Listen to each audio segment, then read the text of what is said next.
Bonjour tout le monde, aujourd'hui je vais faire un tutoriel de Scratch où je vais programmer deux figures et une figure on va la programmer qu'on puisse la bouger avec les touches du clavier. Et ces touches de clavier ce sont les touches donc avec les flèches. Donc on rentre dans Scratch. C'est un logiciel. Et donc quand on rentre, on a déjà ici cette figure. 1. Je vais mettre ici mon Scratch en français.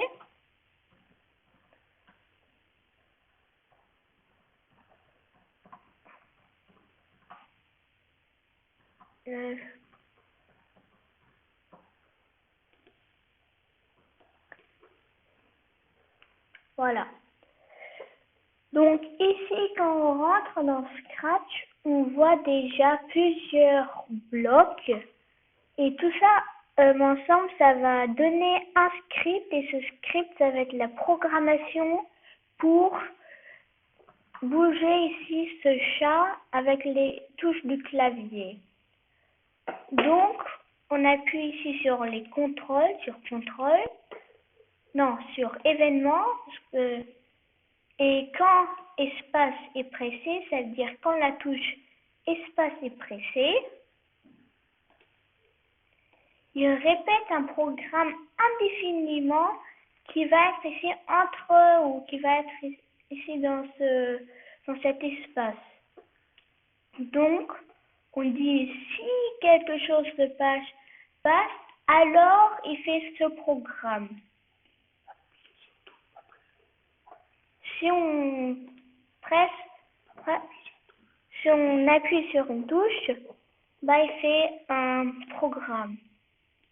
Donc, ça ne va pas être touche espace. Donc, pour changer ça, on appuie ici sur cette flèche noire qui montre sa direction vers le bas. Et après, on appuie sur la flèche haute. Parce que si on touche la touche de la flèche haute, alors il va bouger vers le haut. Alors, il fait quelque chose. Donc, maintenant, on va travailler avec des axes X et Y. C'est quoi une axe X et Y? Ça, je vais vous l'expliquer.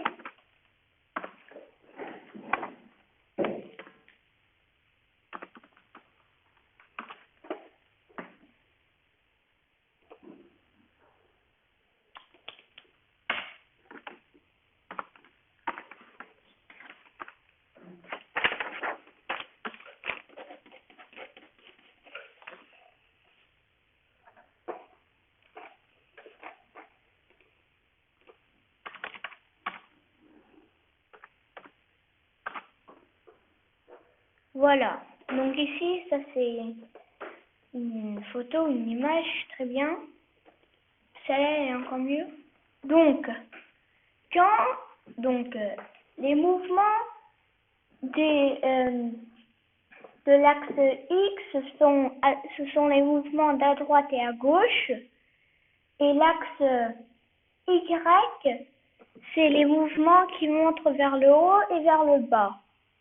Donc, pour aller à droite, on prend des nombres positifs.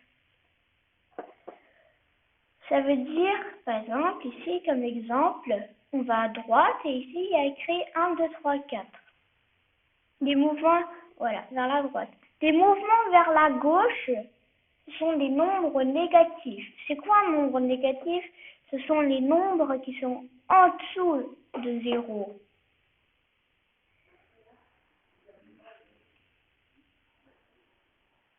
Maintenant, donc, ça c'est l'axe X, mais l'axe Y, c'est à peu près la même chose, sauf que quand on monte, là, il y a des nombres positifs, Et des nombres négatifs, ce sont les mouvements qui vont vers le bas.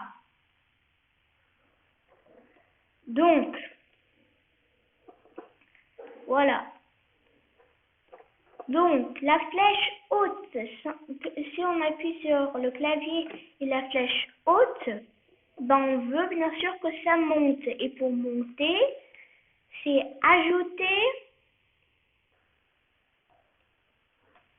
voilà, d'X à Y. Vous vous rappelez? Ici, positif. Là, ça va jusqu'à 4, mais 4 pixels, mais nous, on va faire jusqu'à 10 pixels. Après, on appuie ici sur le si, quelque chose alors, mais on appuie sur le bouton droite, et après, ici, il y a écrit dupliquer, supprimer, ajouter un commentaire ou aide. Nous, on appuie sur dupliquer, ça veut dire, c'est la même chose, c'est exactement le même script qu'on a deux fois, qu'on a encore une fois.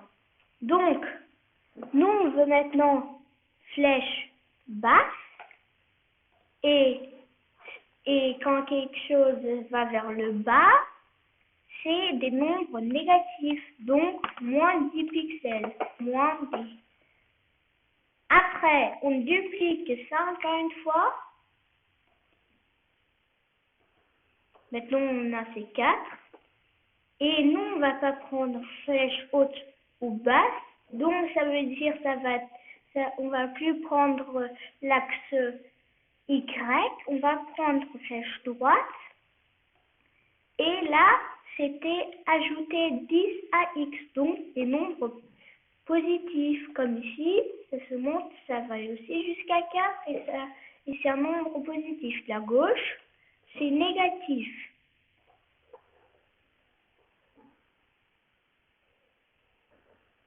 Donc, flèche gauche, moins 10. Voilà. Donc maintenant, on peut déjà bouger ici cette figure. Donc, on n'appuie pas sur ce drapeau vert ici, on appuie sur espace. Pourquoi? Parce que dans le programme, dans notre script, il y a écrit qu'on appuie sur espace. Il répète ici ce script indéfiniment. Et donc, il y a tout qui marche. Il y a des jeux qui s'appellent par exemple Minecraft. Et là, c'est pas flèche haute, c'est W, ou flèche basse, c'est S. Et tout ça, vous pouvez le changer ici qu'avec ces touches flèches ou touches. Et après, ici, vous pouvez prendre une flèche. Ou des nombres ou des chiffres et des lettres. Voilà.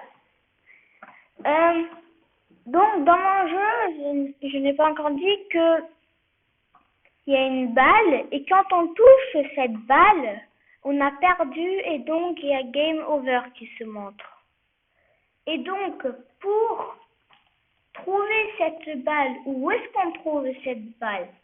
Alors, ici, à côté de nouveau lutin, c'est-à-dire nouvelle figure, on a 4 outils. Une fois choisir un lutin dans la bibliothèque, ça veut dire qu'on appuie là-dessus, on voit déjà des figures qui sont faites par d'autres personnes. Par exemple, ici, il y a cette Abby, il y a par exemple cette femme. Après, ici, il y a un pinceau et là, on peut dessiner ces figures. Ici, il y a une enveloppe et une flèche qui monte vers le haut. Ça veut dire on télécharge une photo, une image.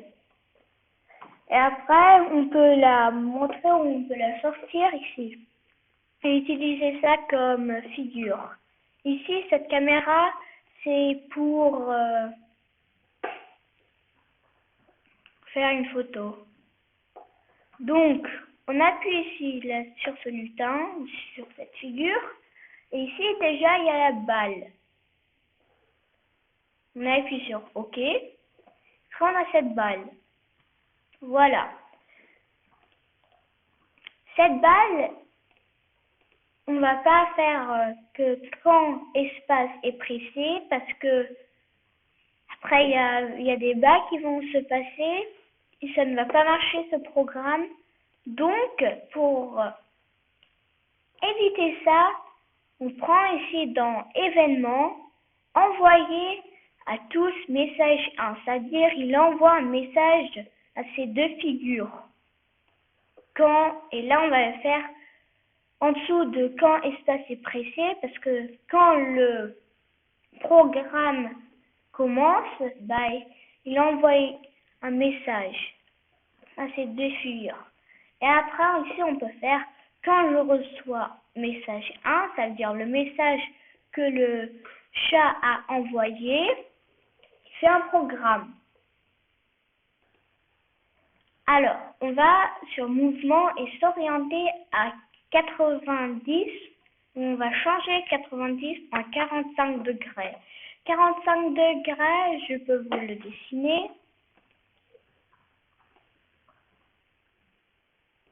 C'est comme ça.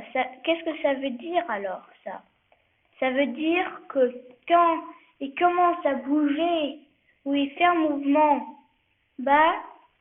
ce mouvement va en 90 degrés. On peut aussi changer ici, quand on appuie là-dessus sur cette flèche, il y a écrit 90 degrés, c'est à droite, moins 90 degrés c'est à gauche, 0 degrés c'est vers le haut et 180 degrés c'est vers le bas. Nous on prend 45 degrés.